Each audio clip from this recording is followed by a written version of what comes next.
Bizler Kırım boyunca bizim ticaretle uğraşan insanlarımızla bizler münasebette olup İslam boyunca, İslam şeriatı boyunca işler nasıl alıp varılır? Öz evladımızga, öz torantalarımızga elal aş aşatamız mı, aram aş aşatamız mı? Bizler ona dikkat etmek gerekmez ve bunun için hoş geldiniz, sefalar getirdiniz. Kafalarda, yüreklerge yatıp uygulanması dediği mevzu zekattır. Benden son kelime Peygamber Efendimiz Aleyhisselatü Vesselam'ın en yakındır orası. Birinci halifeye Peygamber Efendimiz Aleyhisselatü Vesselam'ın belki de balalıktan başlayıp ta vefatına kadar beraber yanında olan bir adam. Ne kadar zekat verir? 2 tane.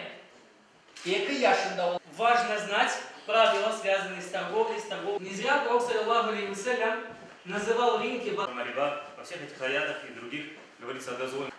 Соревнования за более выгодные... Оказывается, в нашей жизни ты не задаешься никогда такими вопросами, но эти вопросы действительно тебя волнуют. Когда ты услышал, что здесь говорилось, то у меня возникло наоборот, я больше вопросов, то есть я сюда шел без вопросов, а сейчас от услышанного у меня наоборот набралось очень много вопросов, которые бы я, конечно, хотел бы ответы получить в дальнейшем. Что это, с чем это, в каких пределах, в каких рамках, все это было разъяснено очень полезно. Поэтому данные знания, конечно, мы будем нести дальше нашим соотечественникам.